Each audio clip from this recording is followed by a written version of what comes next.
Hello, hello! Welcome back to Let's Play Final Fantasy XI. So today, we're going to be doing more Voidwatch, because we can. There's all sorts of other stuff we could also be doing, like we could go do all the other salvage zones, actually, now, because we finally have the ability to do that. Just by having Warrior at 99. I still haven't had time to level up yet other jobs to make things more interesting, vaguely, by at least giving us more options. But I will soon enough. It's just, this is what happens when you take on a job that requires 50 hours out of you a week, minimum. So. It's also what happens when you have a fiance that doesn't really like she plays video games, but she doesn't like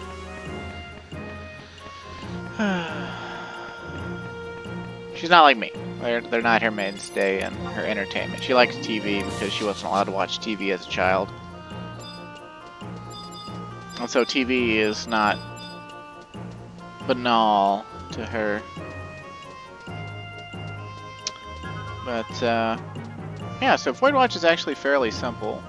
Basically, the story's very minimal. More or less, it's a contingent of people, the Voidwatch ops and officers and whatnot. They come from the other established in Abyssia and I guess technically Wings of the Goddess, the alternate Vana'diels, and they're aware of the alternate Vana'diels or something like that. And they're trying to make sure that these incredibly powerful monsters, which apparently can traverse the void between all of the Vana'diels, are kept in check. That's pretty much it. And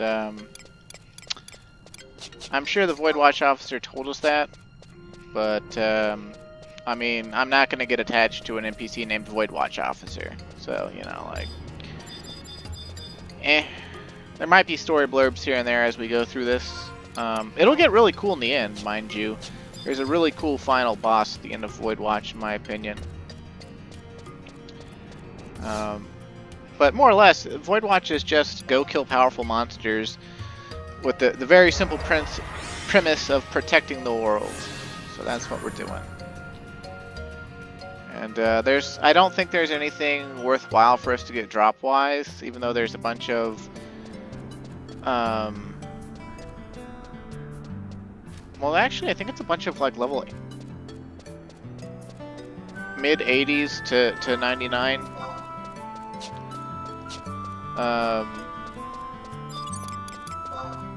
sort of things. And I mean, I've completely forgotten.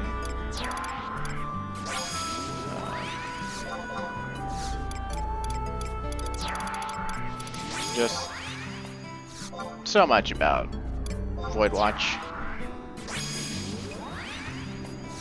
Like I said though last time, it was the content that came out, it was Abyssia adjacent and post Abyssia content was Voidwatch. More or less, Abyssia had been out for a year or two and, you know, they needed something else, so they started adding Voidwatch to the game. And it started with the 3 city paths that all end with a big monster that was a new, unique monster at the time.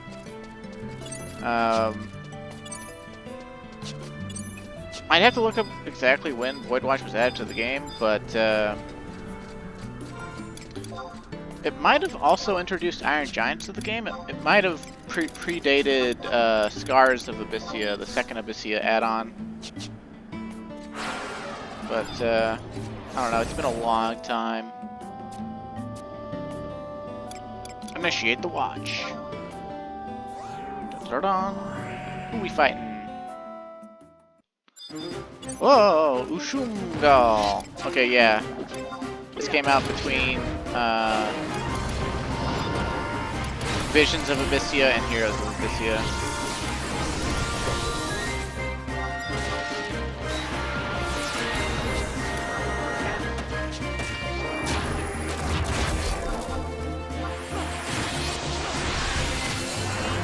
don't know what special things this discount Kukul can do, but we'll give him what for anyway.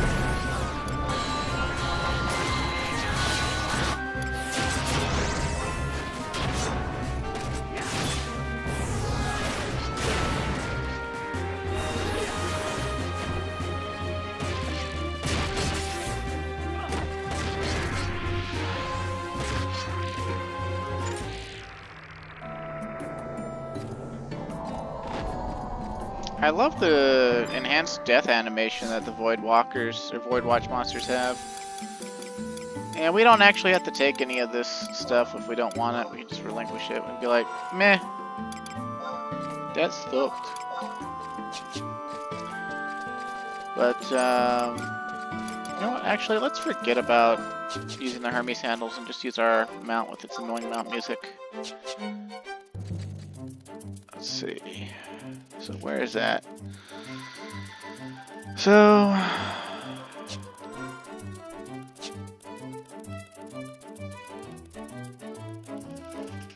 more or less, I don't think, did we get the thing?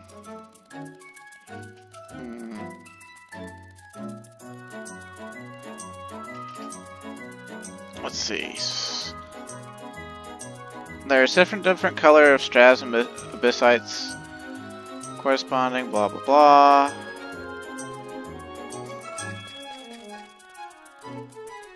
Okay, so I think we gotta talk to a Voidwatch officer now, because we've killed, for the city paths, each of the abyssites they gave you, like we have an indigo stratum abyssite, but it's like level 1. To get an indigo stratum abyssite level 2, we had to kill Salo Seymour and Ushumgal. But we've done that now, so we just gotta talk to Voidwatch officer and get our shit.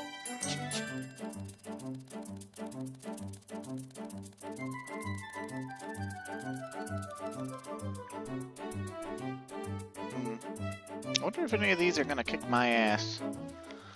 I kinda doubt it at item level, but I don't really know. I don't remember any of these, like what they do,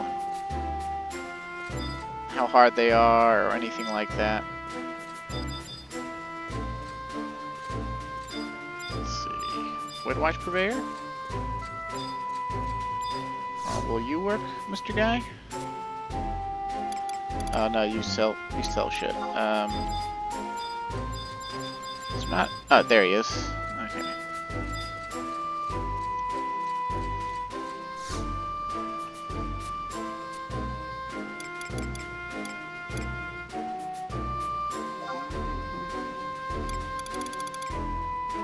Oh wow, that's a lot of crew ore to buy that stuff. No wonder this gives so much crew ore. I don't know what any of that stuff does. Okay,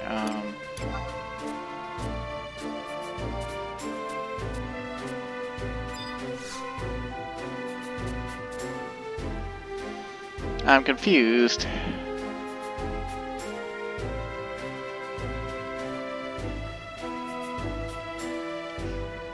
Now we have to speak to the Atmosite refiner.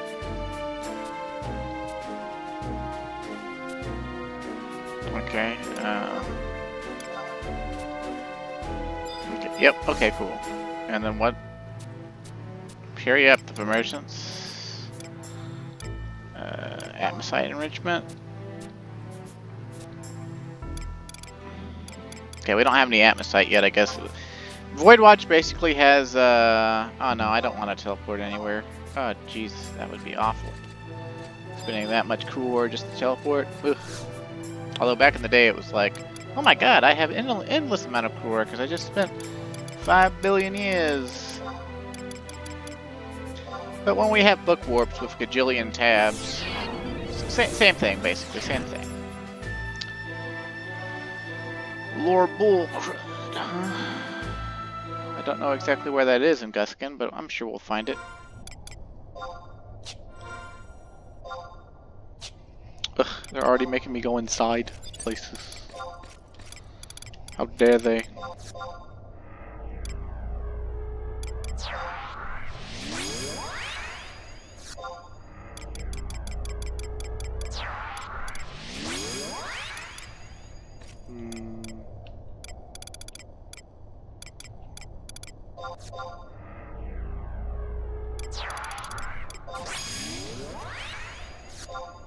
Sometimes you just need a more standardized party setup.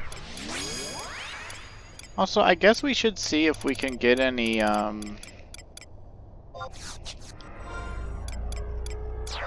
any row objectives for Voidwatch? I don't know if we can or not. Let's see. We did that. I think we can do that? Or did that already? I don't know. I'm pretty bad at keeping up with my row objectives nowadays.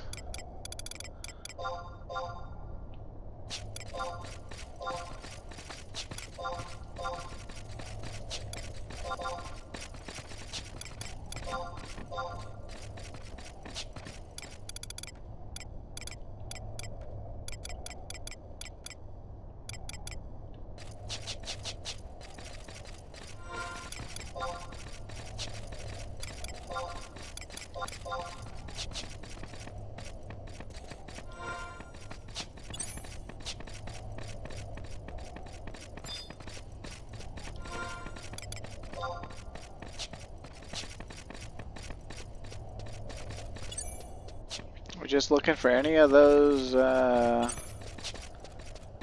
what are they called? You know, the, well, the Void Portal or whatever it is, the Rift.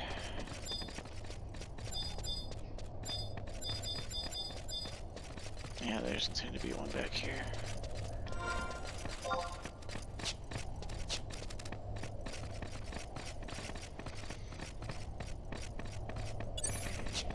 But yeah, back when they added Voidwatch in, you know, like they put these void places in, they put like 3 to a zone to like, I guess, relieve area congestion, but people always just wound up going to the closest one unless some other group was at the closest one.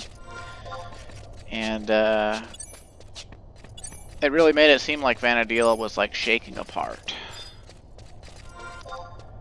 And I feel like that's kind of an interesting spot to be at in the Let's Play here, because it was recently announced that the lead developer or whatever, Matsui P, he's stepping down, he's retiring, and he's getting replaced with Fujito, Yoshi Fujito, and I don't know anything about Yoshi Fujito, I'd have to look him up, but Matsui P had been the lead developer for Final Fantasy XI since 2012, so he'd been lead developer for almost 11 years, actually, on Final Fantasy XI. I guess maybe that was kind of like the joke, but okay, initiate.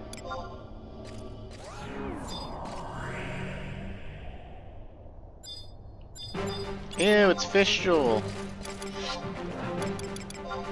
Yeah, they reused a lot of Abyssia monsters for Voidwatch. Pretty much wholesale, when you think about it. A lot of them do similar or the same things, look exactly the same. Of course, I'm pretty sure this Lobel crud is doing things slightly different. I don't think Crystal uses magic at Abyssia, for one, and for another, fighting it in the cave. Can't even see my trust at this point.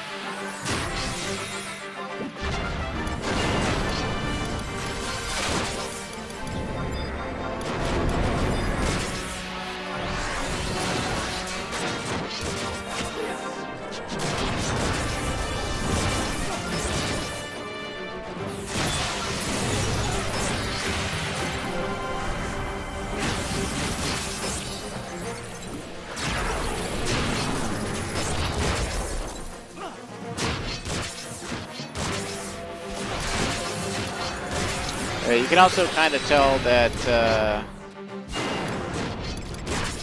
Shantato 2 she's not like lost her edge, but she's a lot less potent than she was at her earlier levels. We've come a long way. We're so much stronger now that she's no longer our top champion.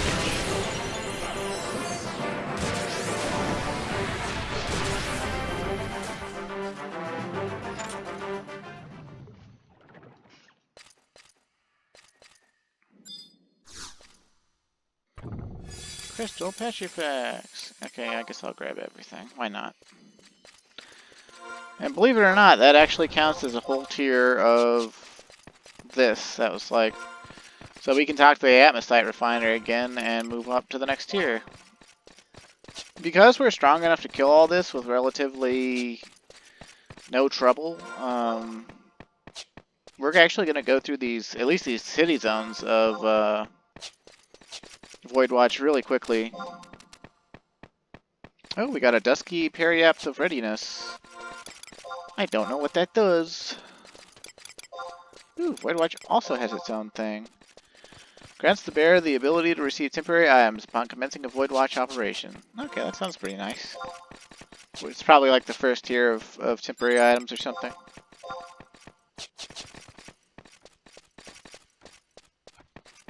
Yeah, Voidwatch kind of started off kind of just like Abyssia. At first, stuff was really difficult because you don't have Atmos or Atmosites, and monsters did slightly different things while also doing a lot of the newly introduced things that they did in Abyssia. And this caused some difficulties, which encouraged people to bring you know, whole alliances here, because like we're not like in instances or anything, we're in open world zones, and so you could bring whole alliances to the fights, and people did, especially for the later tiers, the harder monsters. But after the first tier of Voidwatch, really, after, I guess it was maybe the first couple of tiers, and especially later on when they started adding other things to Voidwatch, like they added like a Rise of the Zillart, changed Promathia zones, and Treasure Ottergon zone Voidwatch monsters. Like, power creep basically caused people to be able to instead of using a whole alliance, they could just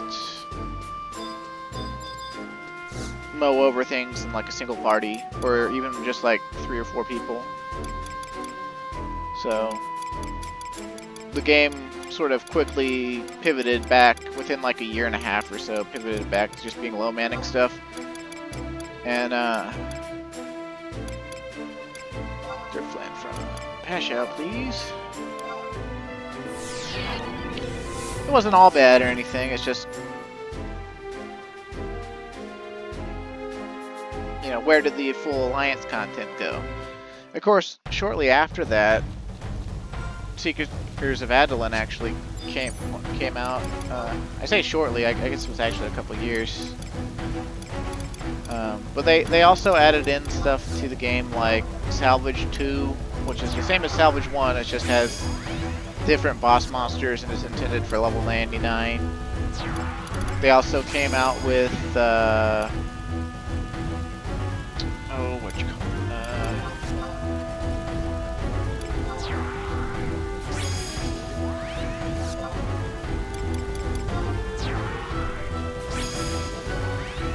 Neo Nizal Island, which was level 99 version of Nizal Island. They came out with a level 99, I don't remember if it was a full level 99 version of Limbus, or if it was just level 99 versions of the bosses of Limbus.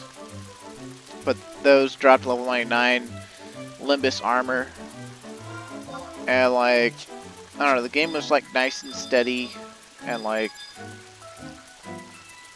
everything was 6-person party for the most part by that point.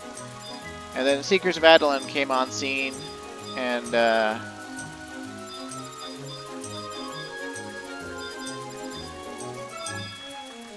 I guess it was only a year or two after the end of Voidwatch when Seekers of Adoulin came out. And at first, Seekers of Adoulin didn't really add like a whole bunch of new stuff, but you know, it had like its whole own zone mechanics and the new introduction of things like Reeves, Miles Keeper Reeves, which are basically world bosses, and But shortly in, like the first very major first patch to Secrets of Adeline, they added in item level gear, and I believe the first item level gear was item level 106, and then item level 109, and then the absolute best stuff for like the Adeline endgame was I-115, I want to say.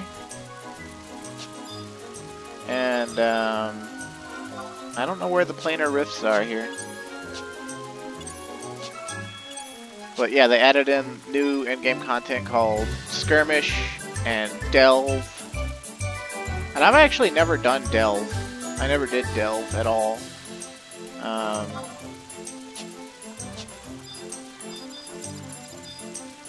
That was actually, you know, like around that time, that's when Final Fantasy XIV made its big comeback with Realm Reborn, and I was off playing that instead. And then by the time I came back to try out 11 and do 11 things, and like do Secrets of Adeline storyline for the first time, and then Rhapsodies of Vana'diel, which was like a 2015 thing. Stuff like Delve and Skirmish had become not completely obsolete, but more or less obsolete.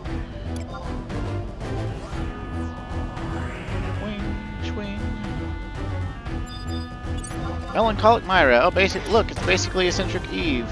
Ow. Amnesia, how dare you.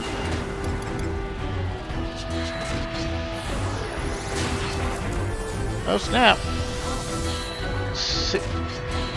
Synchronic Blitz. Okay, so one of our trusts triggered yellow weakness on it. The weaknesses in Voidwatch are different. They have all the same colored ones as in Abyssia, but they also have a couple that there's like white weakness, if I remember right.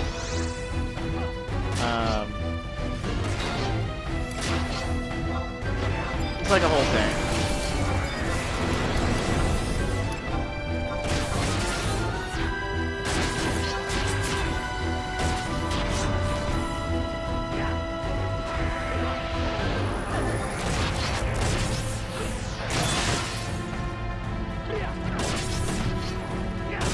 Breath, oh no.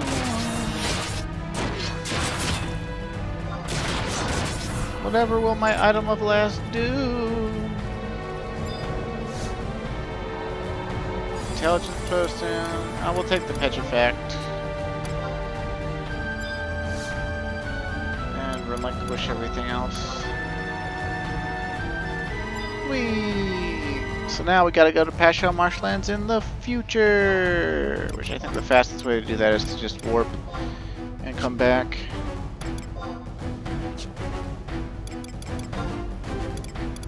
Be like, I don't know, book warp or something. I don't know why I threw that away, I could just NPC'd it, but oh well.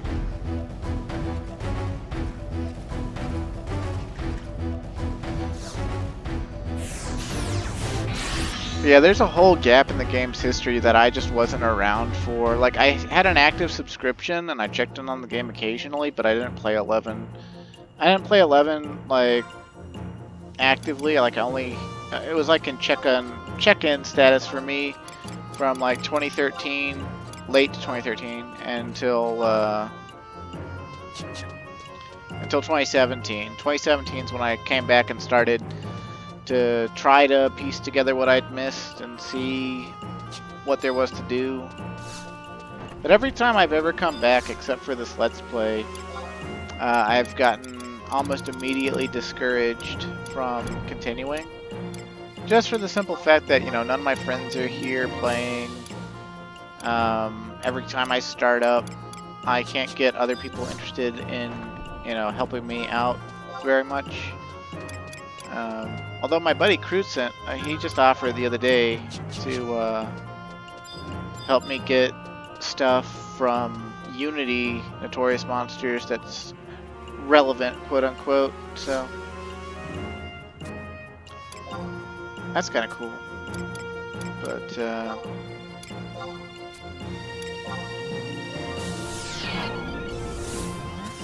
yeah, like I came back in 2017 and did all the storylines, and then I kind of went back into hiding until 2019. And 2019 I played a little bit. Like I was trying to at first I was trying to, I got 120 job points or something, and I think that's when I did that. I don't know. It's been a while.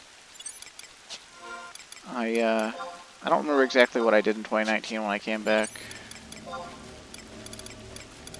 But whenever I started this Let's Play, that was like when I decided, okay, seriously, I want to play 11.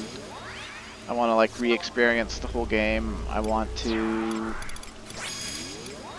you know, fall back in love with it and see all there is to see and make relic weapons that I never made and finish old goals that, you know, basically festered in my heart for a long time.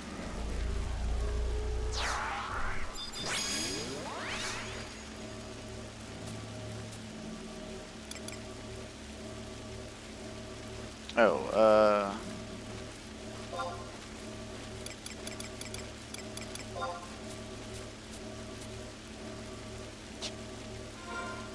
can I just trade Void Dust to it directly, or do I gotta go back to the book? Didn't think so. Okay, I forgot. We need Void Stones, which have been building up over time for me, but also remember we can just trade Void Dust. I guess it's not that bad with it being pretty close, but I still hate the waste of time. He said while playing a time sink. Best look, please. I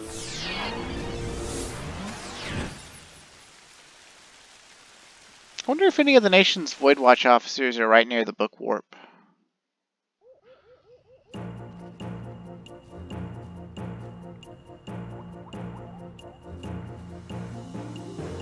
Also, I wonder if we could build TP before we, like, if we build TP before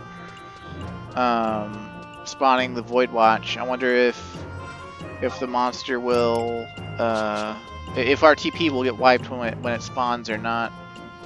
Because I don't actually know. I don't remember. I think our TP will get wiped, but might as well try it out, I guess, and see.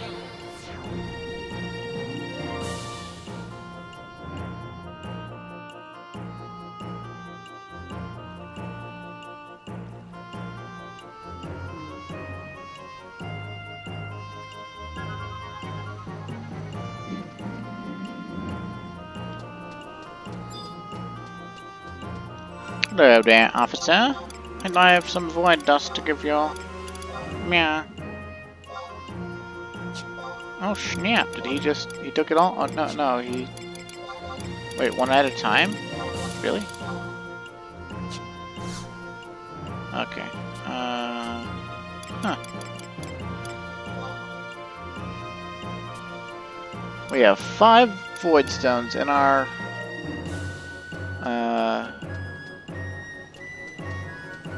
bank already. That's nice. Of course, I haven't played it in a few days, and we got... When we killed Shallow Seymour, we got that one that that reduces our stone creation time by 4 hours. So we get a new stone every 16 hours, which means we'll be getting 10.5 stones a week. So every 2 weeks we'll get 21 void stones. Which there's only actually, let's see, 2, 4, 6, 12, 15. There's only 18 monsters total for all of the city paths. And then beyond that, I guess for the entirety of the rest of Voidwatch, well, I'll have to look at the other Voidwatch page, I guess. But like, it's pretty similar. There's like, oh, I don't know, between like 8 and 12 monsters per path or something. So It's gonna be like, I don't know, a total of maybe 60 monsters. Like, other than farming these, like, we're actually not gonna have that much problems with void stones. So, Durfland, Durfland, Durfland, Durfland. Durfland!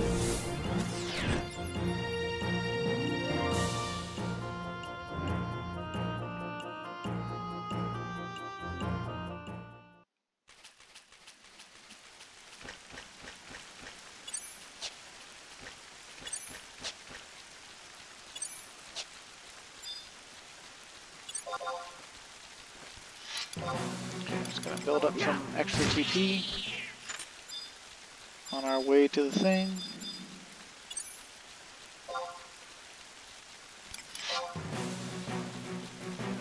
Well, there weren't that many monsters. Oh well. I said there weren't that many monsters. Stop. Damn thing, I tell you.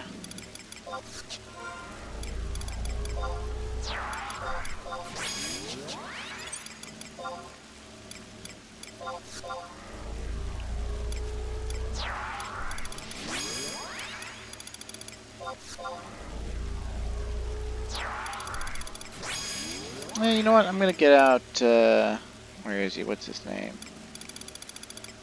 That guy, Theodore. I like him. He's from Seekers of Adeline.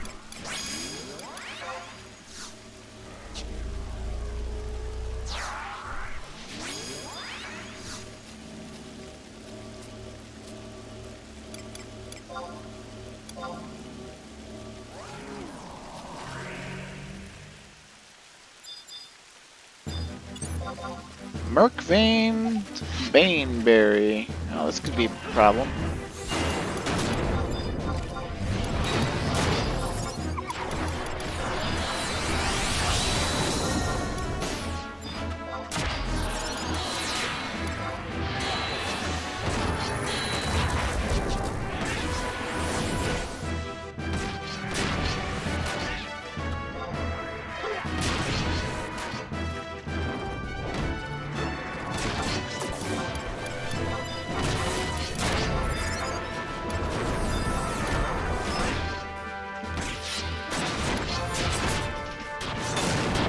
Worth of Bane my ass.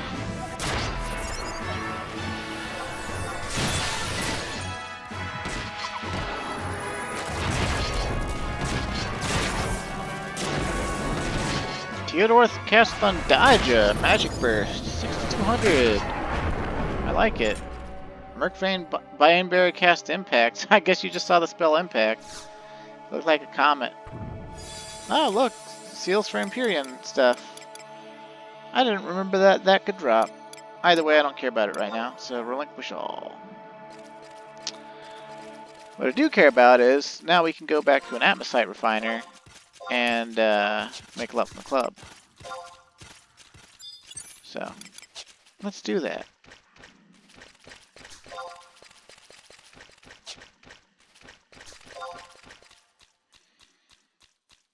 Oh, we got our first Atmosite. Atmosite of the Onslaught. I have no idea what that does.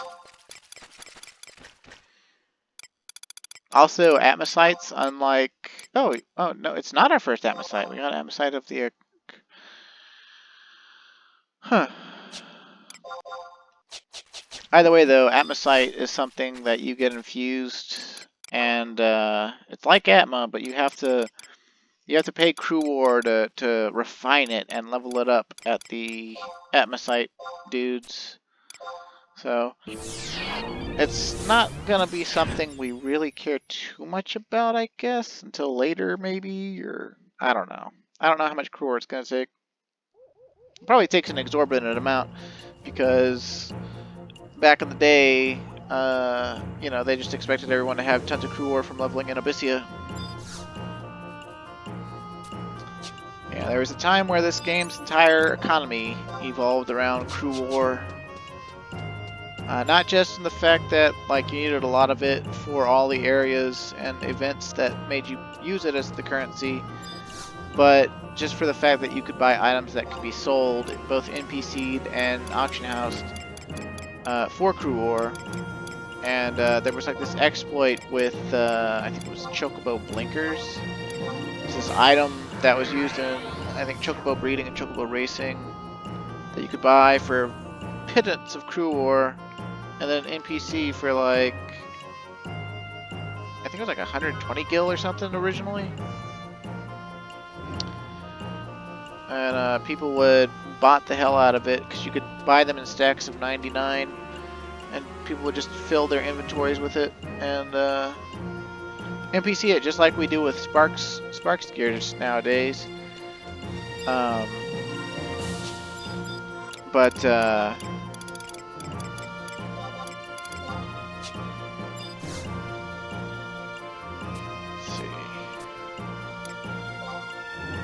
examine my stratum, please. Thanks. Okay, can I have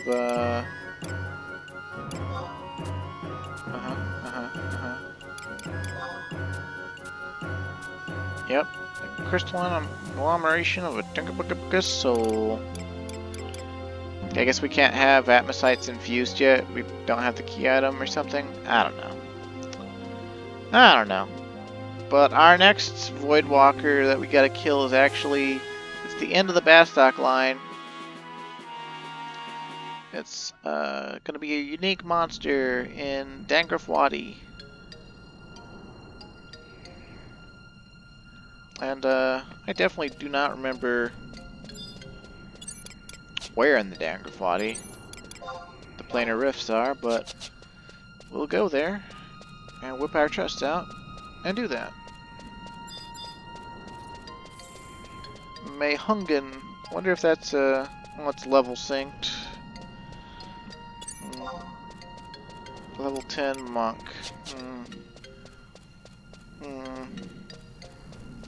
Yeah, it's not normal behavior for new actual players. I guess okay, they're doing Mithrin bots now instead of Galkan bots. Well, whatever.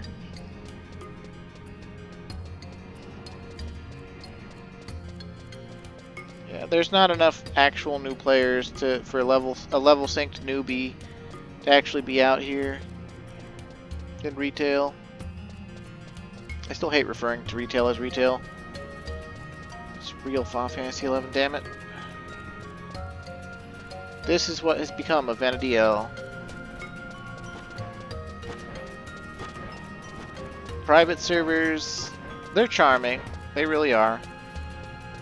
But they are a Final Fantasy XI's fans' version of events, more or less. They are alternate Vanity L's that exist at the scope and desire and will of the individuals invested in making them, keeping them up, and all that. There was a Galka there, and then there wasn't. Wonder if Leaping Lizzie is up and not being killed because yada yada yada. Oh, it is. It was. I think I saw it on the list there. Yep, it is. Wow. That's so weird to me. It just stands up. Like, could you imagine this, like, running out here and seeing this when it was actually needed? Like, we still had the bounding boots. So there's no reason for us to kill it. It's just funny to me that the bots don't touch it. And you think, oh, that's weird. Couldn't they get like a lizard egg or something, or a fire crystal off of it? And the thing about it is if they did actually get the bounding boots, it would take up an inventory slot and slow down their farming. So they don't kill it. It's easier to just leave it alive and leave it off of the list of monsters they have the bots killing.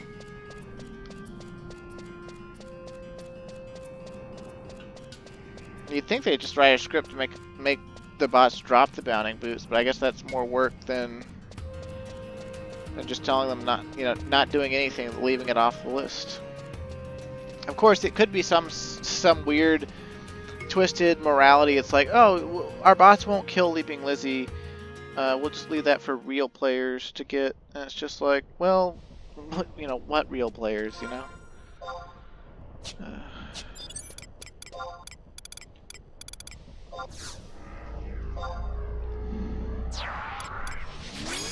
Now, I'm sure there's actually real players trying the game out on, like,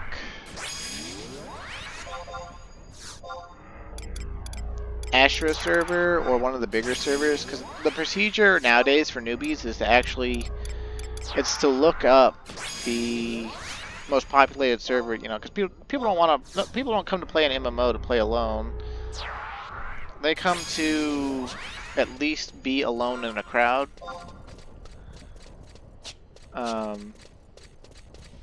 And so,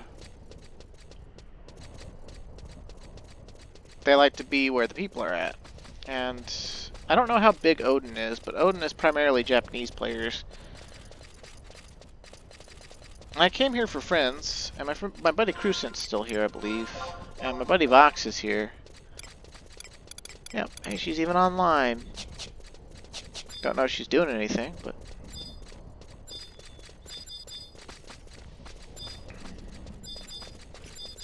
They're both quite a bit beyond where we're at, even though we're all level 99 now. Although level 99 isn't even there we go. Isn't even the highest level anymore. The highest level currently is Master Level 50, which is a level 99 character that has mastered their job and then has obtained 50 Master Levels, which is some ludicrous amount of capacity points. And then for Master Levels, they have a third EXP category called Exemplar Points.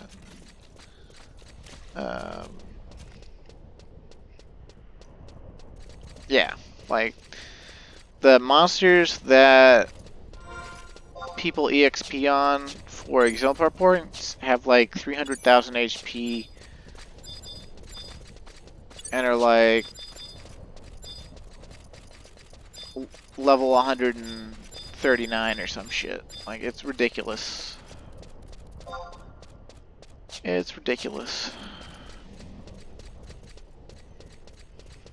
Also, I don't know where the planar rift is in here. So we're just kind of bumbling about. We'll find one eventually, I'm sure.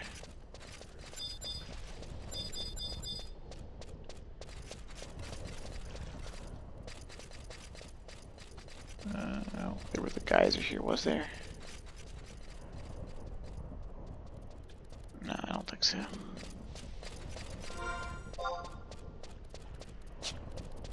We can't ride a mountain here, can we? Nope. This even though this is clearly an outdoor area, it still counts as a dungeon. And unlike Romave, they did not make mounts usable here. Which I still find it weird that you can use a mount in Romave, because Romave is definitely more of a dungeon. It's actually a structure with doors that lock depending on the moon phase. And it's just like, nah, you can use a mount here, bro. I was like, oh, okay. Dangrafwadi, that's outside, you know, it's a steam geyser out in a desert wasteland. Totally outside. Dungeon.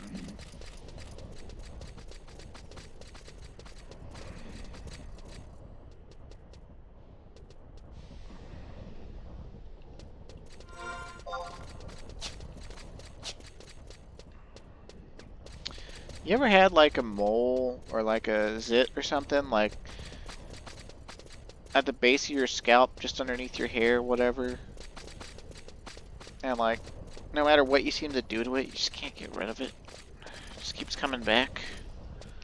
Got one of those.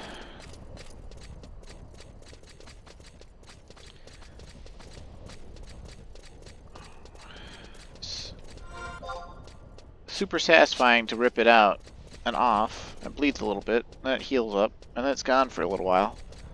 And then it comes back. Almost sounds more like a wart, but I've looked at it. Well, I've had my girlfriend look at it. She says it's just a mole and I need to stop ripping it off, but I'm convinced it's something else because it was never there while I was in college.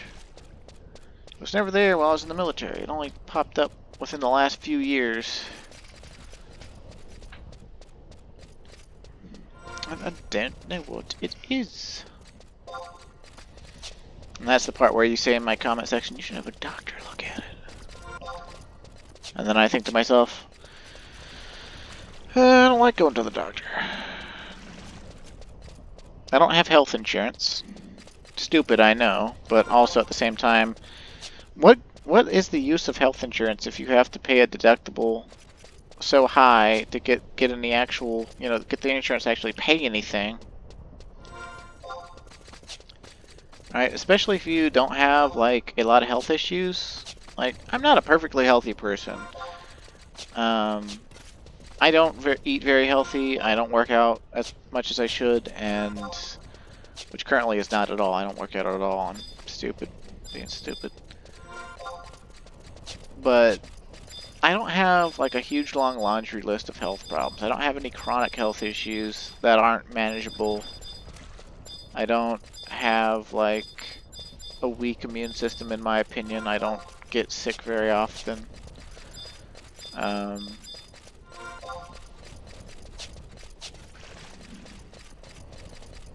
Like hell, I was actually technically able to lie about my health and pass it off for the 4 years I was in the Navy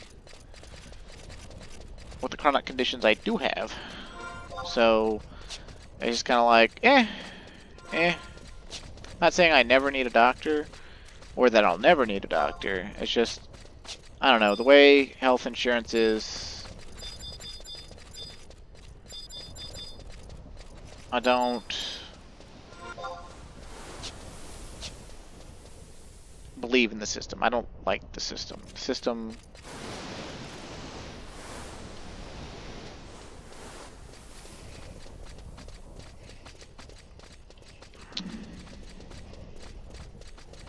but that's not even really the issue of going to the doctor for like minor things. Like, I'm sure I could go pay like $200 for a doctor's visit and have them look at this mole on the back of my scalp. It's like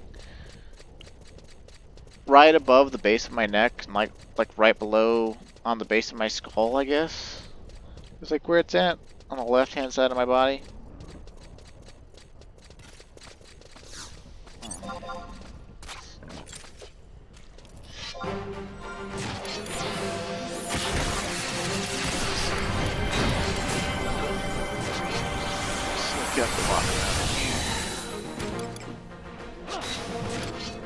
I hadn't considered it, but I guess... Oh, dude, you just give us like 200 gil? That's pretty nice. I guess the planar rifts could be back near the level 94 goblins or whatever.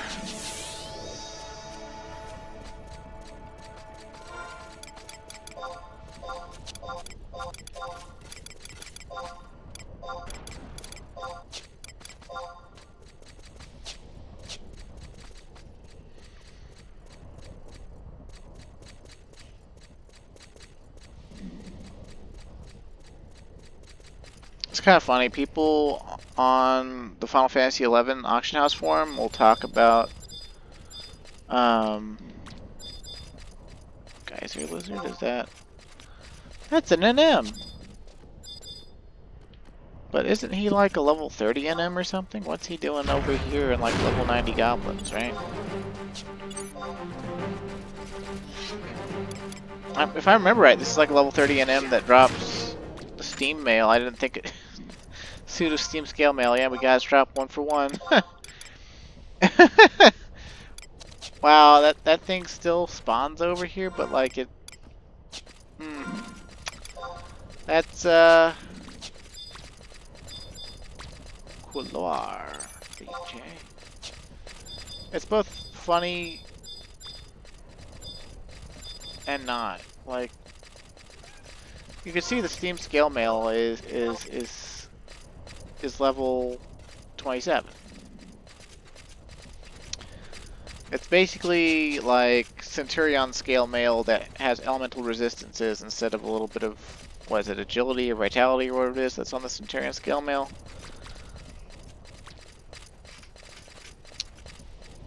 But it's over here. These might not be the level 94 ones, but or maybe they are and I'm just, item levels making me super inflated. but like that geyser lizard in him, that's literally, it's like a level 30, 35 in him, and drops level 27 armor piece. And the stuff in here where that thing spawned, like there used to be steam lizards in here that were like level 27, 28, and it was like a placeholder off of those. I guess when they changed the monsters, they put it back in, and oh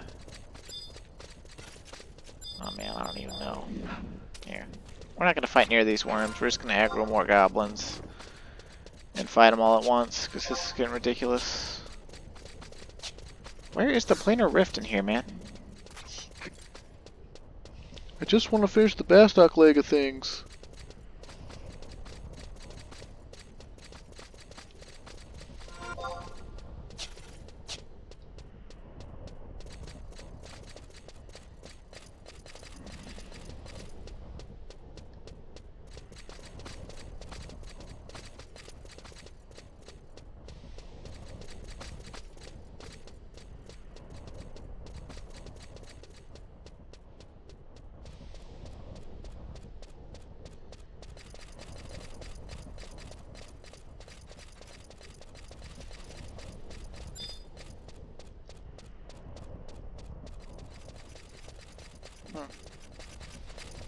Not back here either. Huh. Man. I should just look up where this is, because I'm wasting time. Although it is giving me plenty of opportunity to yak into my microphone about things that some people find cringy. Let's see. Oh, why you gotta hit me with lightning? Boo, boo, boo, boo. Let's see, H4, I12, and J8. Okay. Well, maybe we'll get to the one at H4 at some point in the near future, after we aggro every goblin in the zone and laugh because we have item level.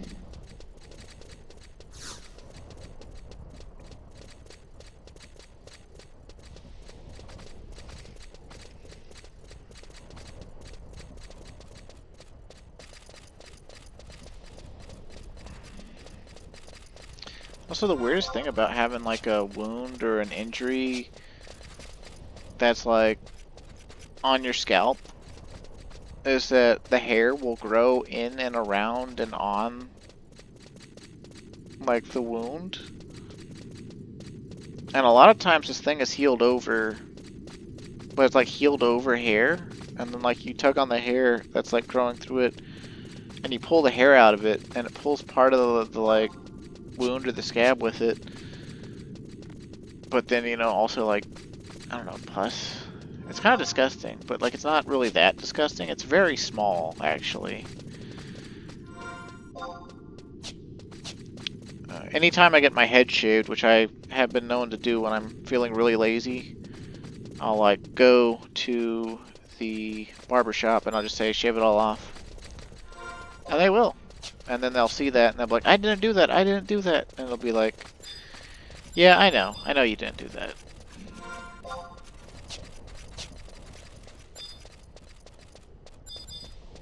Natty Gabon. Okay. G5.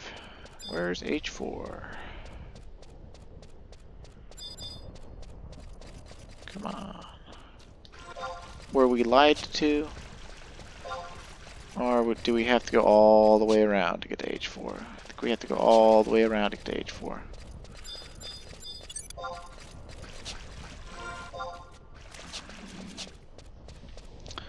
It's kind of funny. I think if we took off our item level gear, these things would probably check like decent challenge or something.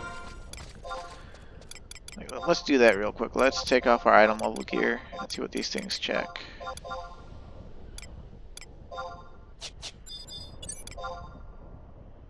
Okay, just easy prey. Yeah, they're still too low in level for us to get anything useful out of. It's just interesting.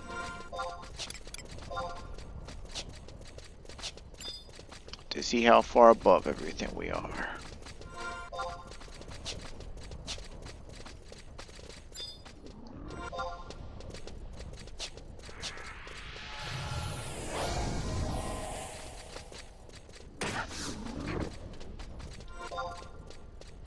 I still think about that comment I got like, I don't know, a month or two ago that was like, I really like your Let's Play, I'm enjoying it, but I kind of wish you didn't ramble so much and talk about your personal life and comment on character behavior and appearance and women, and some stuff you say is really cringy and stuff, and it's just like, sorry dude. That's just me. Like everybody else, I'm a little cringy. Does that meme go like, don't kill the cringe, kill the part of you that cringes? Alright, Soleno! This is the first Harpia in the game. I don't even remember what she does. But this was a new monster type. Ooh, look at her slutty butt.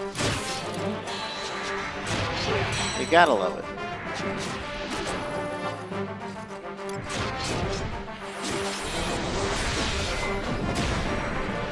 I can't remember why I'm subbing Thief. Treasure Hunter does increase the drop rates of stuff out of the chest in this by increasing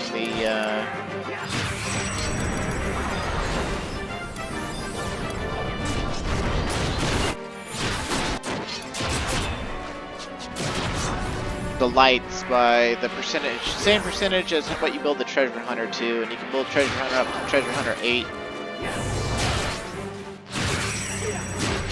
Although I think you can get higher on Thief Main, but I don't think it's like beyond Treasure Hunter 8. I don't think it does anything.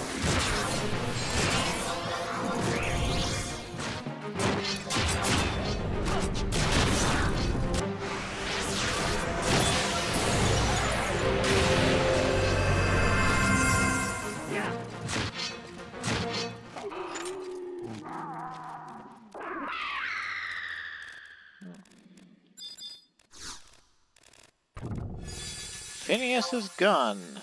That would have been... Well, I don't know if that would have been amazing to get. Let's see, it says rare.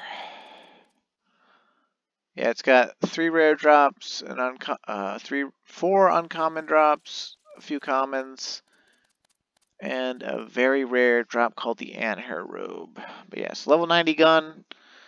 Enhances barrage, increases rapid shot. I guess we could keep it the level with, I mean, level 109, no we don't need that. I'm gonna throw away this one Kindred Seal, I know it's wasteful, but I don't care.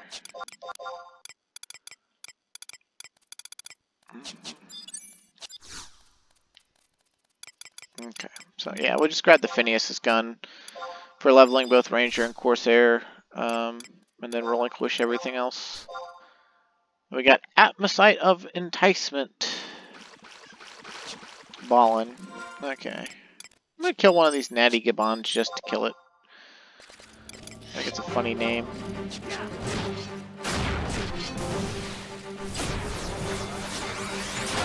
Oh, you know what? I bet I'm Thief sub because of trying to farm Shinryu last time. That's probably it.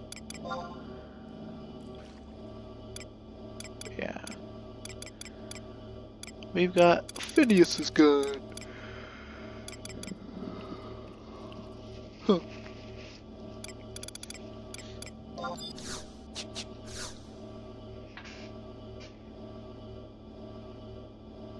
It's a shame we didn't get the robe though. These city ones, they dropped. Also, I guess if this is level 90 gear, this would have had to come out after Heroes of Abyssia.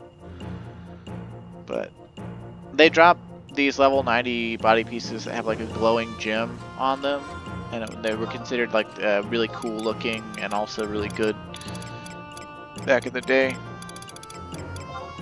I think one was called the Mexley Harness or something. and it was for the leather daddy damage dealers.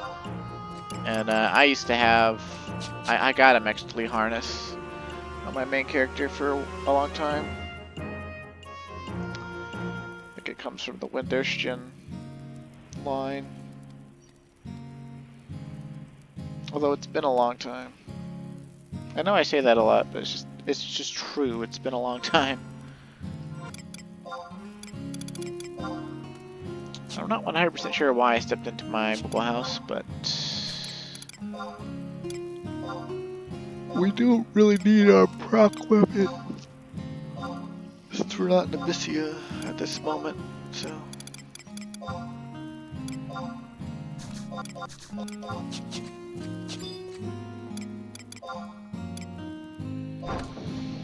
I don't know if the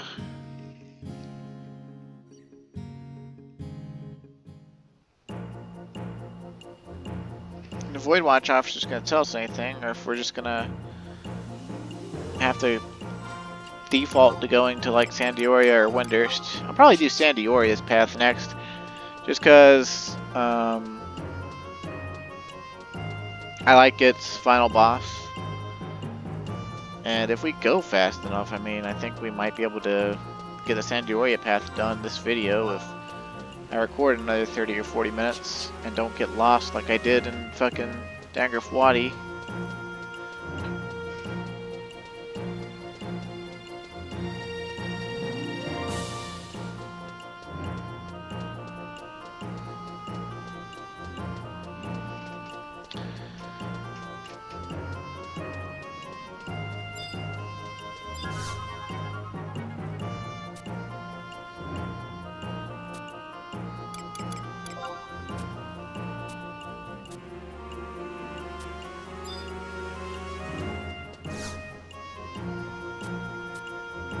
He doesn't tell us anything worthwhile.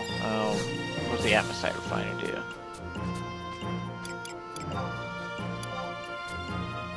No signs of growth. Oh.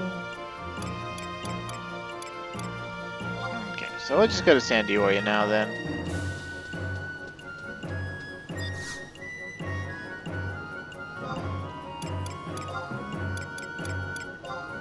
No, we want Southern Sandioria, I believe.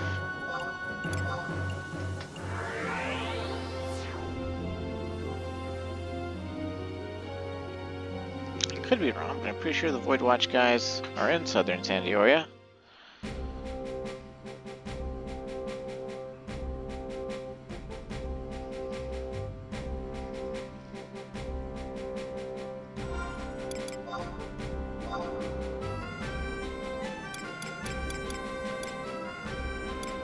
Yoo-hoo! Yep. Okay, good.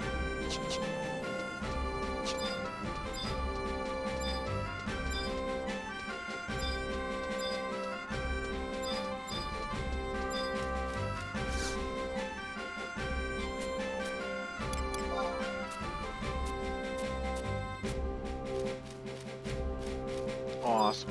Awesome. Yo dog, here's some void dust. Make me void dust sounds. Thanks, bitch. Okay. Okay, so apparently the Juno guys are with... or the Voidwatch dudes are from Juno. They exist in the past and the present, though. So, like...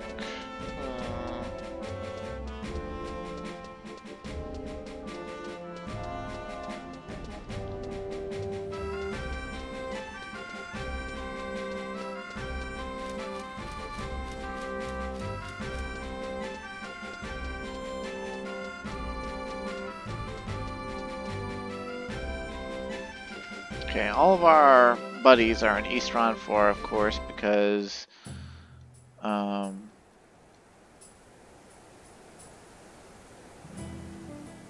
that's the zone that also exists in the past. And let's see, what's the closest one to us? It says G10, H5, and I6, so I guess H5.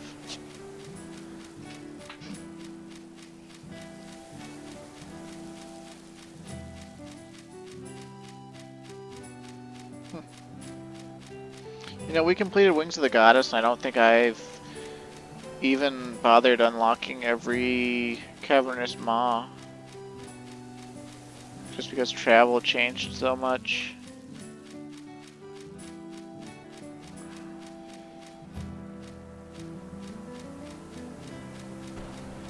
Oh, is that a broken water wheel?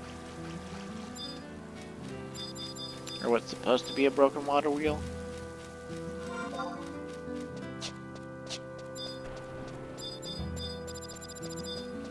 Okay, it says we can spawn this thing at H5, I6. Oh, yep, sure enough, there it is. Okay, cool.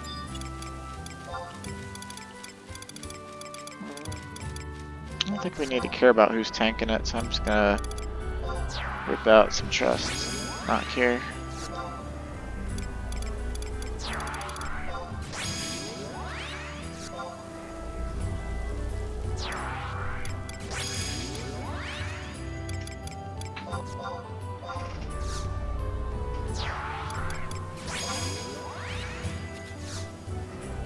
Ooh, Bastok is under... Ooh, wow.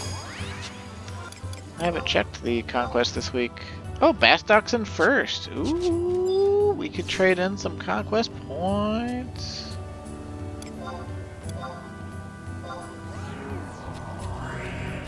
Alright, what we fighting? What we fighting? Sarimanok. It's a giant peapunk. Works for me. Oh! Got Dragon Killer from Chicory Z. That'll be helpful.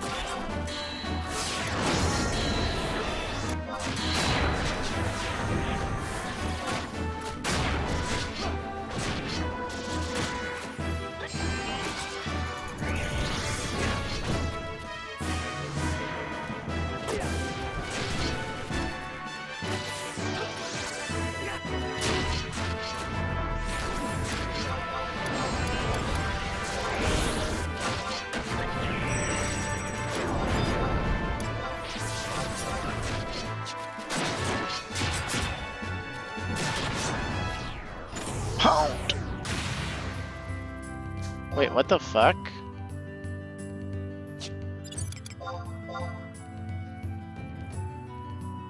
Oh, fragmentation scission. Okay, so... Oh, Shikarizi did... Oh, transfixion scission. Yeah, that makes distortion. Huh. Kinda cool. Okay, we'll grab that Crystal Petrifact. And then we'll relinquish everything else. I don't remember what Crystal Petrifacts are for, but I do remember that they're for something.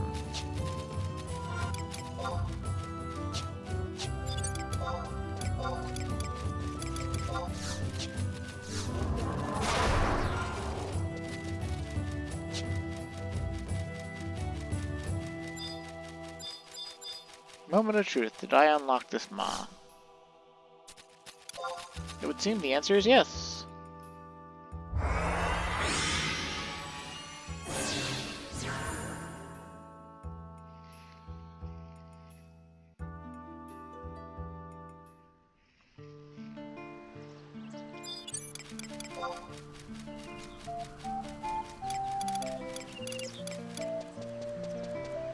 Let's go with a little variety.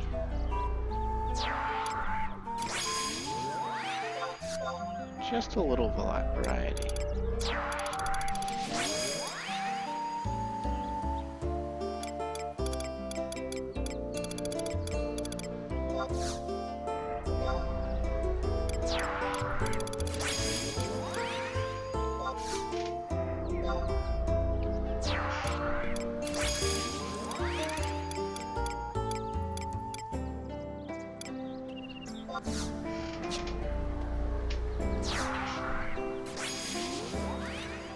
Love this music.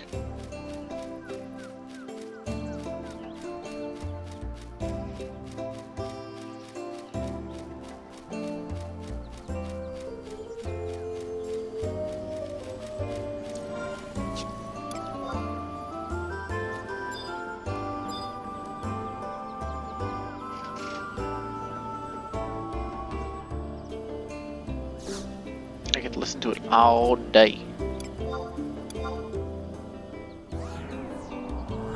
swing. That is a Gigas. And he's the same model as Briarius. Oh!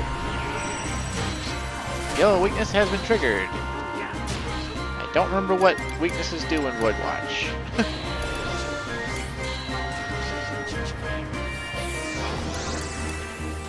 Or if we can bug him. Steal from him. Oh, here the answer is no.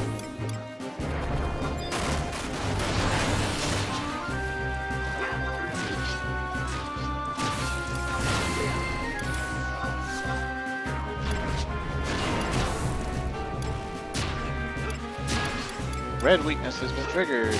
All temporary items are recharged. Seems too good to be true.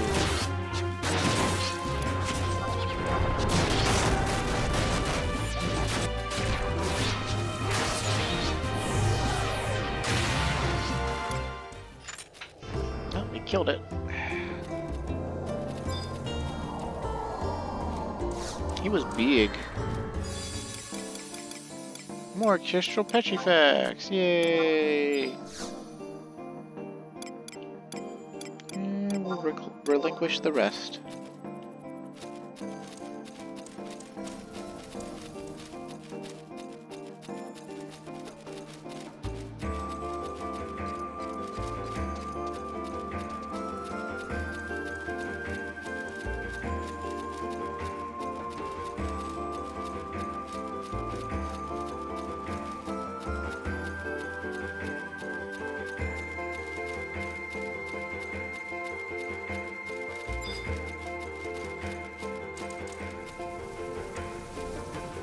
God, I love the music in this game.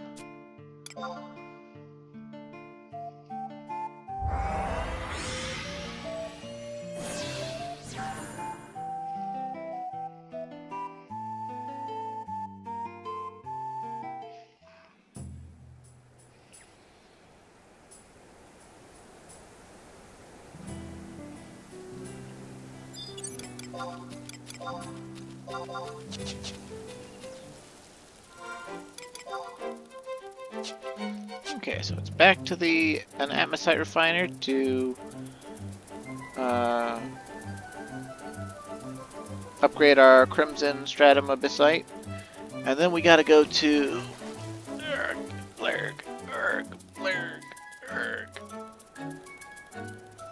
Wait, what is that, right? We've gotta go to Ordell's Cave to fight something called Krabby Manjaro. Yeah, Krabby Manjaro.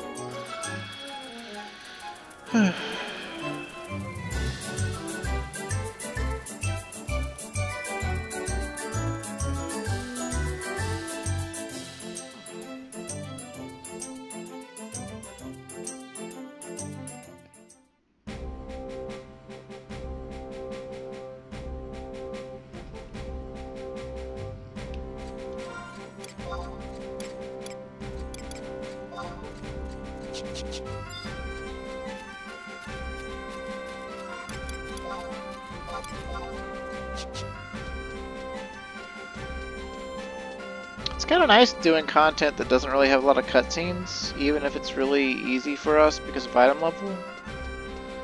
I don't know. It's like nice and chill. We're getting lots of crew ore, and also lots of limit points, honestly.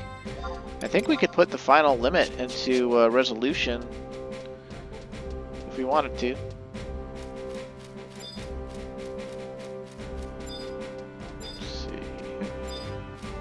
Hey there, honey baby.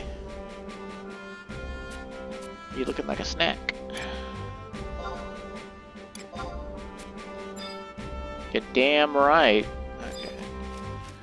I'll give this guy some more void dust because we can. And then we're gonna teleport over to North Gustaberg, then take the book warp to Ordell Cave, and then in Ordell Cave we will go to the closest thingamajig, and then we will make love in a club.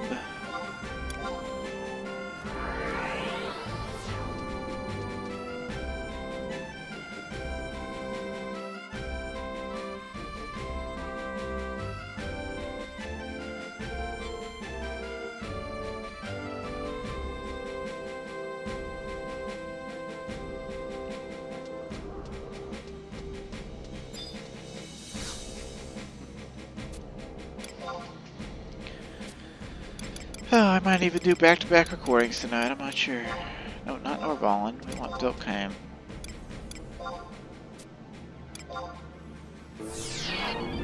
That warrior has a maxed out Ukon Vasara, which is the warrior's Empyrean Great Axe.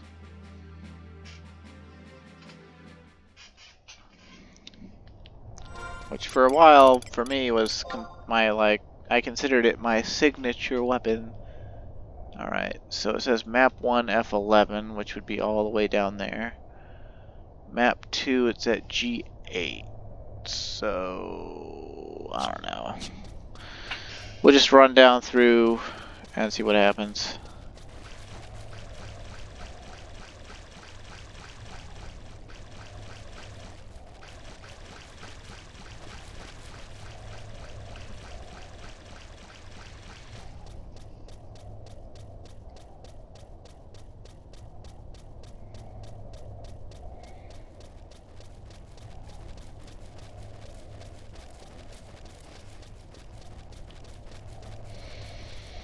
Yeah, Voidwatch.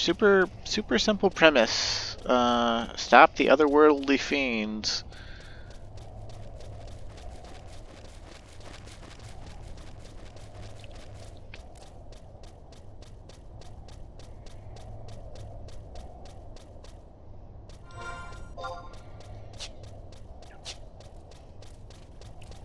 Kind of makes you wonder how many other Vana'diels have fallen to stuff, because you know, like, Wings of the Gods' whole premise is that the original timeline is actually the bad timeline where the Shadow Lord wins, and that our timeline was manufactured by the goddess's will or something to be happier. It's like, those mortals, they win. They win this time.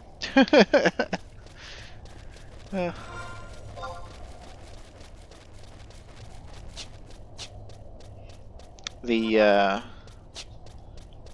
you know, sticking point being that now we're fighting people from a timeline who embrace the powers of darkness to fight and kill the Shadow Lord, and so they are stronger than the Shadow Lord that, like, we were supposed to lose to, and we beat them, so that means that we had the right to exist anyway.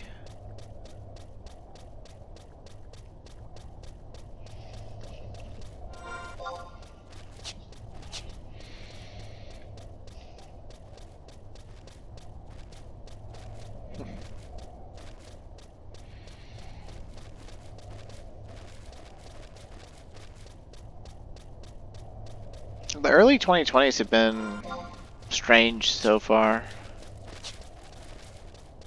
Like, it started with the pandemic. Then it was like 2 years of just watching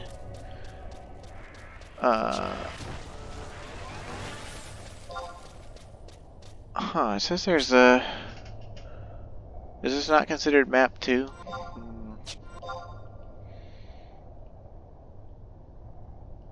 I guess we'll find out. If we go over here to H9 and there's a planar rift, then this is map 3, and if there's not, then this is...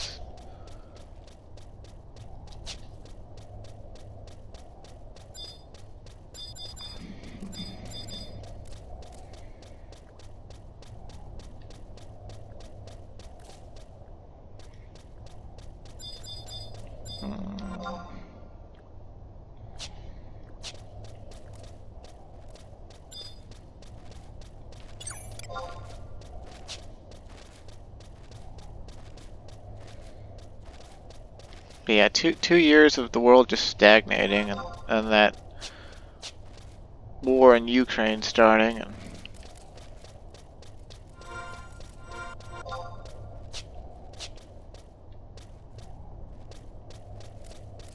really good video games coming out, but also this weird callback to the early 2000s where, like, gaming hit the mainstream mainly because Xbox came out and made it okay for mainstream Americans to like video games, because now it's not a subculture.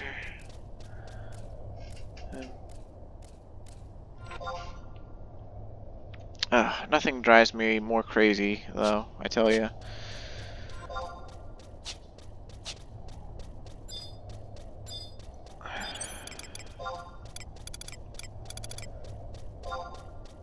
if I went back in time and told young me that just by liking the video games I liked growing up, that I would be like a social... Well, I don't know if I qualify as a pariah, but like, you know, you like Japanese stuff, you get called, like, no matter how few Japanese things you like even if it's just like one or two things, you get called a weeb. It's like, oh, you like any anime? You're a weeb. You like one Japanese, you like Super Mario? You're a weeb. Like, it's getting ridiculous. But yeah, there's all these JRPG, like, hate accounts going around trying to trigger people on purpose stuff. I don't know, it's stupid.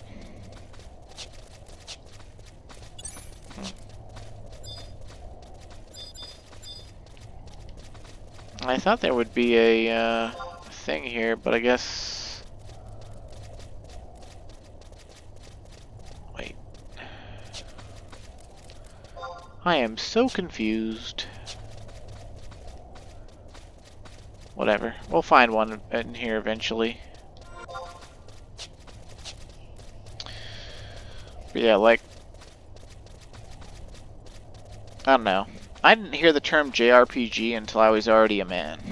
Basically, to me... Well, one I actually didn't even know the term RPG until like... I don't know, until I was like 8 or 9. The first RPG I ever owned myself was actually Super Mario RPG, but because of the stylized text on the box, I thought it was Super Mario Rock. And I think I told this story before, probably. But I thought it was Super Mario Rock, and I got it for my 8th birthday. My oldest brother brought me a Super Nintendo, and he's like, now you can play the games, you know, that you know, my games, but on your own console, so you don't have to ask to play my console when I feel like playing it.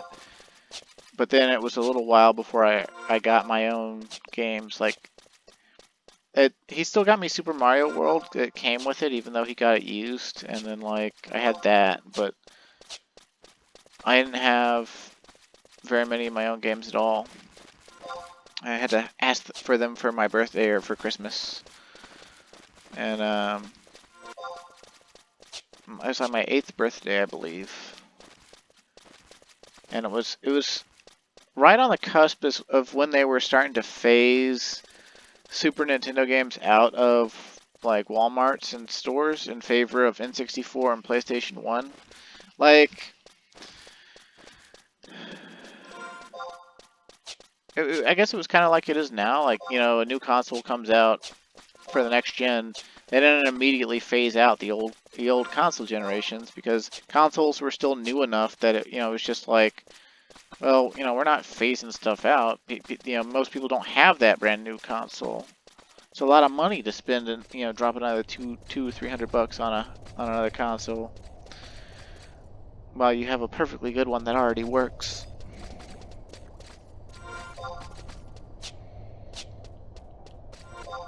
And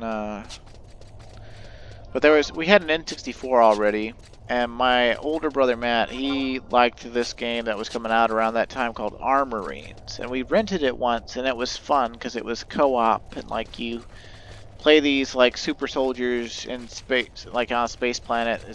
It's more or less like a discount version of Starship Troopers or the Forever War. You know, you fight bug aliens that with your wrist laser gun, and it's really cool, and it's cooperative. It's 2-player cooperative, and we had fun playing it when we rented it. And like, because we only got video games for our birthday, sometimes we'd try to influence each other to get certain games that we wanted to play, and usually it didn't work out, or usually we didn't care enough to like really do it. But that year Matt didn't want to wait for his own birthday, which only 1 month later, to get Armorines. He wanted me to basically get it, and I did at first, but then we got home And like before we could even really unbox it, I just thought to myself, you know what? I don't actually want that game. I want Super Mario Rock. And of course, it wasn't actually Super Mario Rock. It was Super Mario RPG. And so my mom, like, I didn't like throw a hissy fit. I just sort of broke down and cried because like I didn't want to tell my brother, like, you know, piss off. I don't want Armorines. It was just like, I don't really want this game, you know. Matt wants it more than I do. He should ask for it for his birthday. And I cried, and my mom took me back to the store, and we returned Armorines, and we got Super Mario RPG. And I was quite surprised. I didn't know what to expect out of Super Mario RPG. All I knew was I really liked how the box art looked. Because the box art had Mario, Bowser, and Princess Peach standing together like they were on a team. Because they were on a team. And I found that out later in the game. It's one of my favorite games of all time. And I'm super glad I did not stick with Armorines. And the funny thing is that 1 month later, my brother didn't care enough about Armorines to actually get Armorines for his birthday.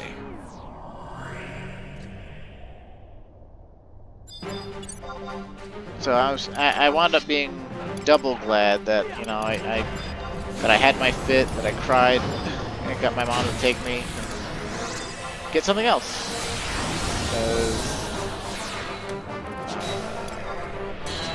Even my own brother, who wanted me to you know, get that something else, he didn't really actually care.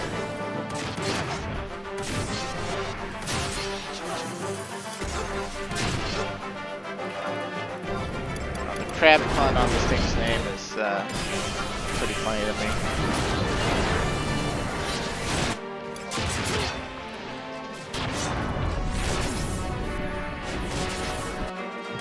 Ow. Man, he just actually did 1200 damage to us at item level with a defending ring on. Oh snap. Might actually have to start being careful or something.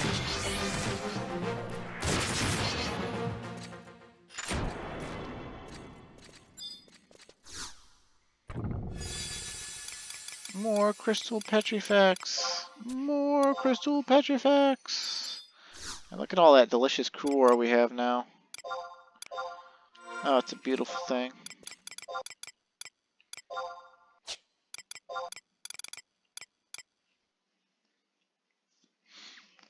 Let's see.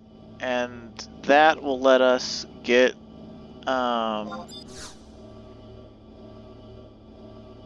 the tier 3, which then we'll have to go to Jugner Forest.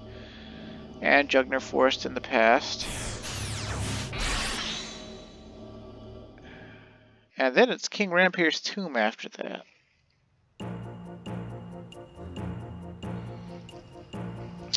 Now I'm going to look up that game Armorines now. I want to see how well it did in the lens of critics. I'm curious. I imagine not very well, but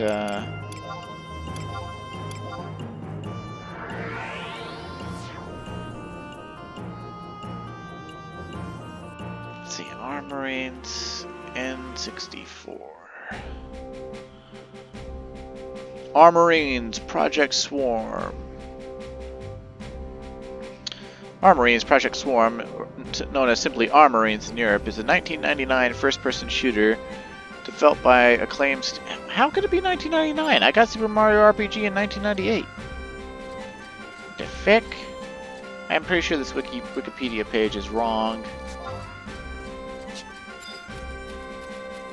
But maybe it's my memory being Swiss cheese.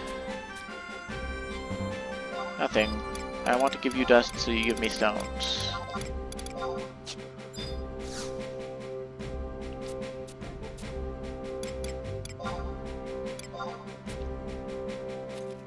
A magnificent display of Mega Magoo.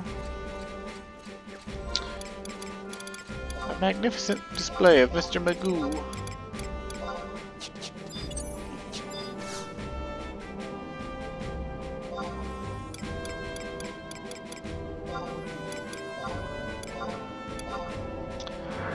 see. It is based on Armory's comic book from Valiant Comics and was bought by Acclaim Entertainment. Huh. There was a Game Boy Color version and a PlayStation version. Plot: a group of Marines fitted with advanced futuristic suits of armor protected Earth from an invasion of spider-like beings. Yeah, so discount Starship Troopers, more or less. We want Norvalen, I believe.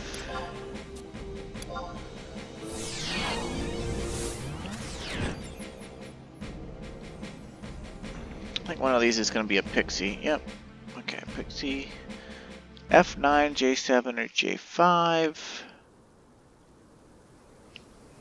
Okay, so we're at I8. So I7, we just go north from the outpost, it looks like.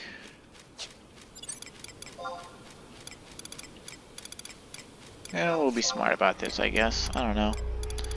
I'm gonna use Shikrizi though instead of Zaid. I like Zaid plenty. I like his stuns. I do. But I also like Shikrizi, the fact that she's hot and gets TP really fast and does white mage things.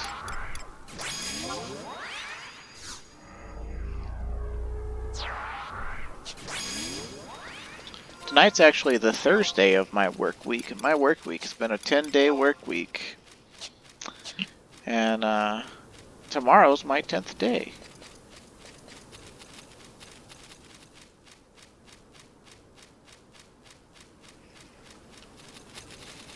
It's one last 10-hour shift before I get to have a couple days off.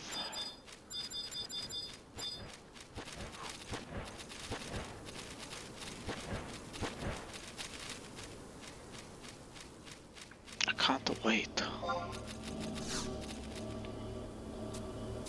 Mysterious energy. Meow meow meow meow meow. A fiend materializes from the sexy bitch.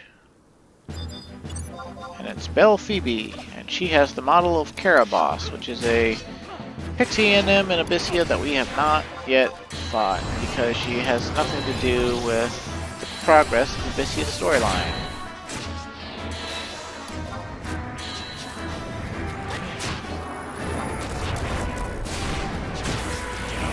Did some thunder on us.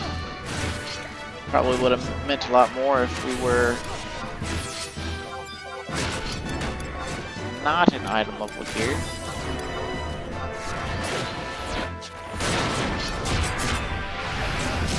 Oh no! Oh, all my trust resisted it anyway.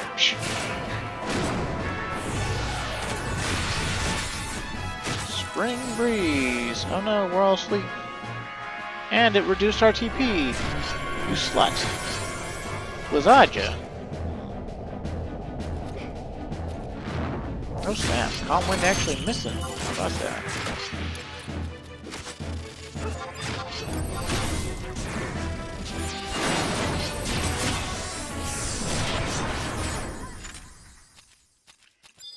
Goodbye, Belle Phoebe.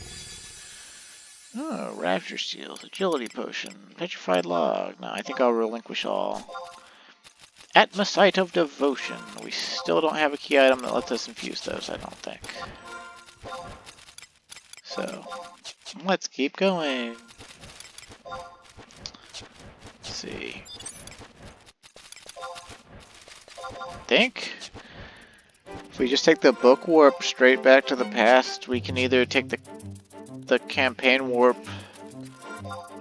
and more or less get to the same location.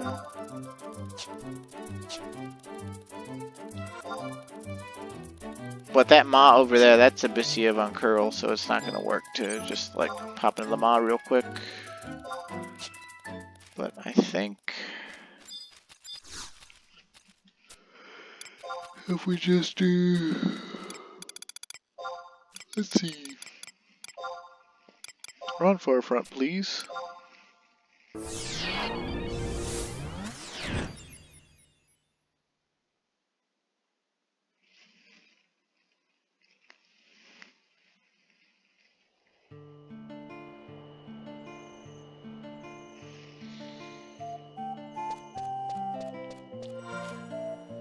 Oh, whoops.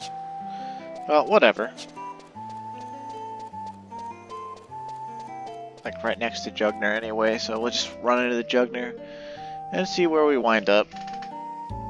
You might wind up closer to a different one anyway. F5. Maybe. Maybe not. We got campaign music. Blurg. Let's try out level 99 Volker for the hell of it.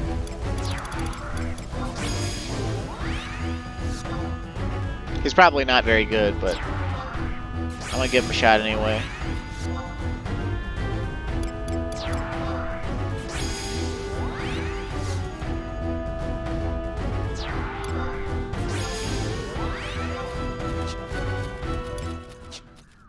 Back on the crab.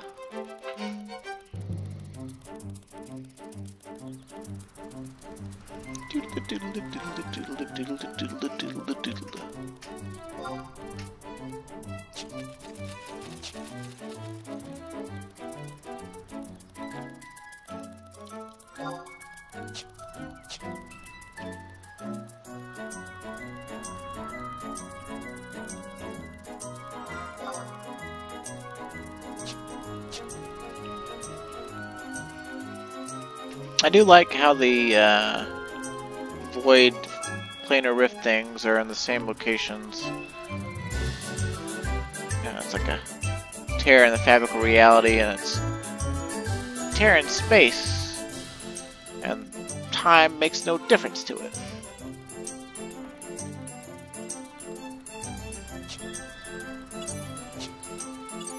Because they're creatures from outside our time.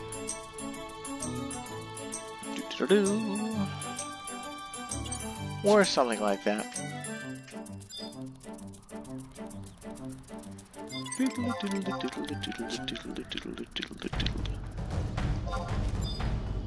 Shut up, you campaign music!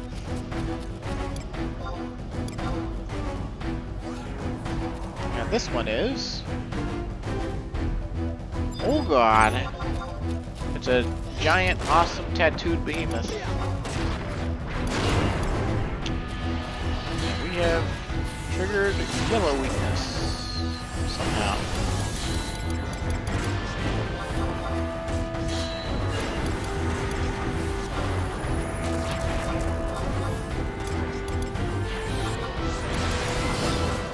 I think the way that Voidwatch weaknesses work is they could be literally anything, like any job ability, any spell, any weapon skill, and so that means like try everything. That was also one of the reasons, you know, it was like bring everyone, you know, bring any job, because every job has a weakness to offer. Even though it's not like an actual weakness, it's just a oh, some curse there. Oh boy.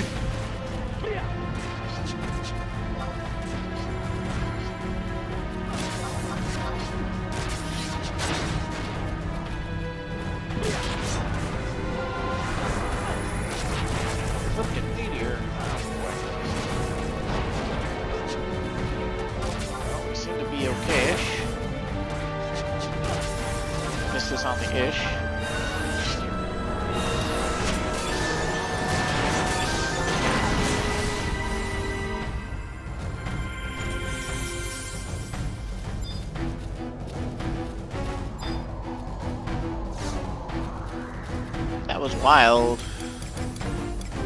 It's a silver mirror. I have no idea what that is. I'm just gonna relinquish it.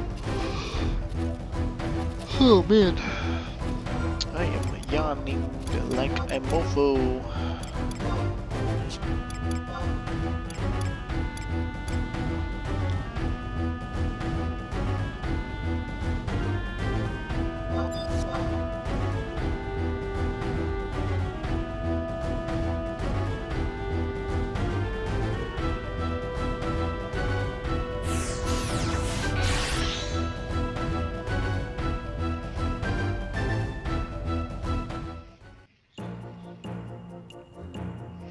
we should step into our mobile house real quick. We can grab our final merit on resolution and fully restore our HP and MP.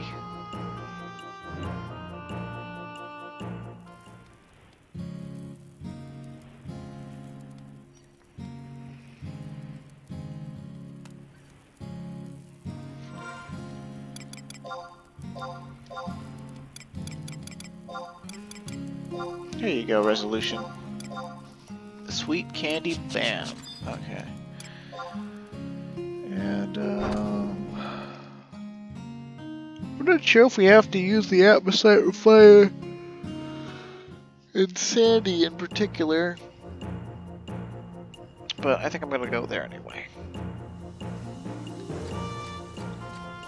Just because teleportation lets us do it. Relatively little inconvenience.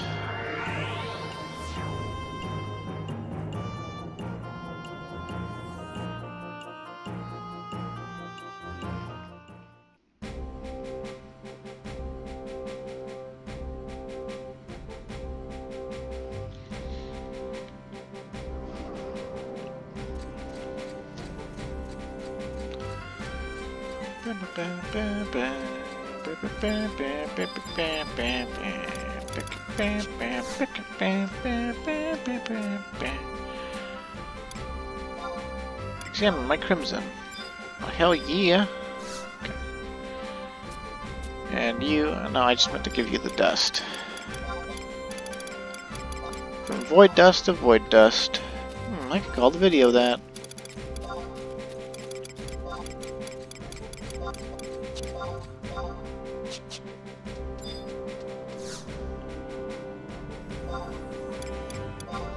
So now we gotta go to King Rampire's tomb. I believe we have a book warp in there. And the cool thing is once you've killed or fought Voidwatch monsters, and I think this changes for the later zones. I don't think you have to fight them yet. I think you just have to have the right tier abyssite. You can get teleportation by paying Krubor to take you almost right next to one of the planar rifts. So it's kind of cool.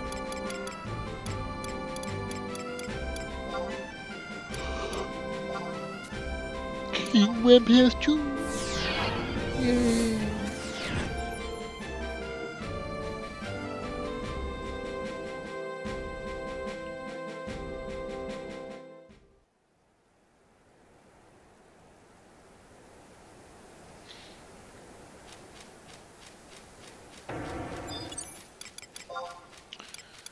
Alright, for this particular one, I think I want 2 paladins.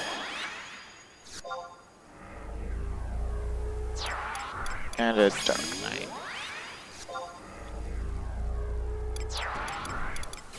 And an Almia.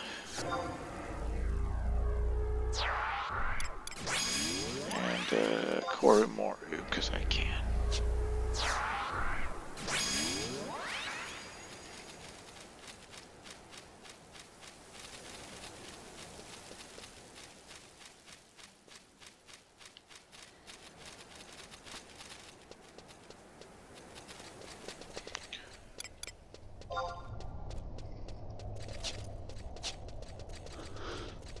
But yeah, I'm willing to wager one of the reasons a lot of these Voidwatch monsters are forgettable is because they're the exact same models as the recently killed Abyssian ones, and even the harder ones of these weren't really that bad. And the ones that, most of them you don't care about, you only fight them once, and then you move on with your life. Because like once you've upgraded the Abyssite, I believe you can spawn anything. Any of the higher bosses and any of the lower bosses as many times as you want. Your only limitation is how many void stones you have. So like the ones that had stuff to farm from, you'd farm. The ones that didn't, you just didn't touch. So very few Voidwatch monsters are actually super memorable. At least to me anyway.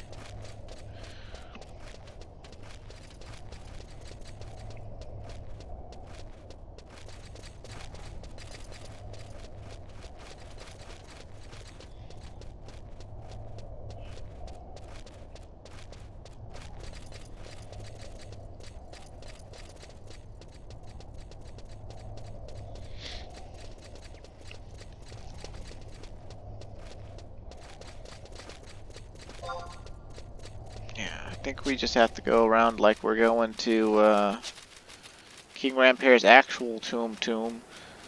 And there'll be one on the way in one of those, I think in the wrong rectangle room. That's where we'll fight the final boss for Santiorian Voidwatch path. Which the monster we're about to fight is actually one of the coolest looking monsters in the game, and it was introduced in Voidwatch, and I think back in the day it was considered to be the most difficult of the Voidwatch monsters for the City Zone Voidwatches. But I might be talking out my ass. It's been entirely too long. And compared to the other eras of the game, the Voidwatch era is really relatively short. And very clouded.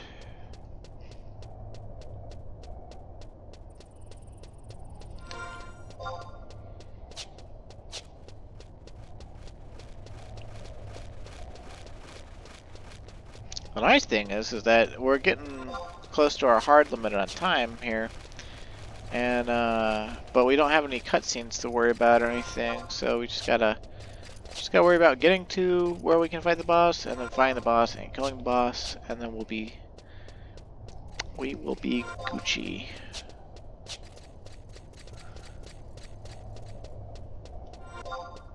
Maybe someone watching this is like, dude, you already ran past like 2 planar rifts, you moron. But I have one clearly in my head, so I'm just gonna go there.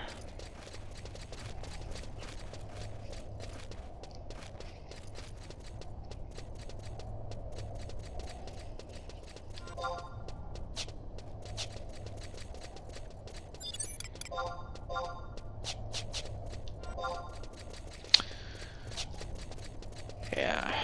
The first time I fought this, I fought it in a 6-person party with my ex, my friend Dragon Hikari, my friend Faya, and 2 other people. I don't remember who the 2 other people were. But we were pretty confident about things. That's for sure.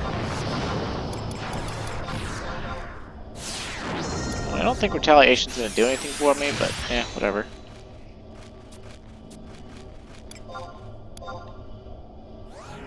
Swing. Hava. It's like a quadruple armed samurai that uses gigantic broadswords. Very cool looking.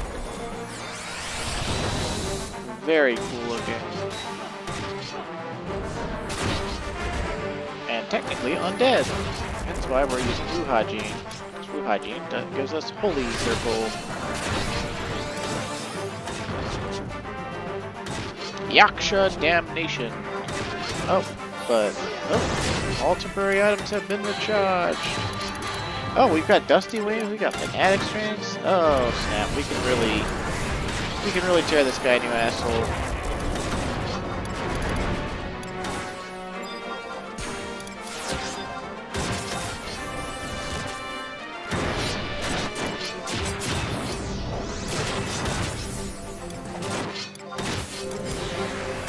Attack on top of my strikes, don't mind if I do. That's right, look at me. You slut. Yaksha Oblivion, huh?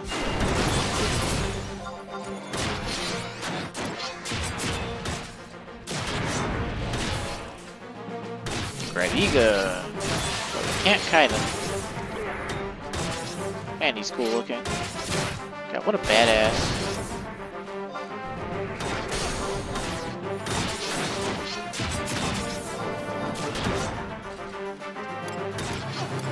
Starting to take less and less damage. Don't really know what his deal is.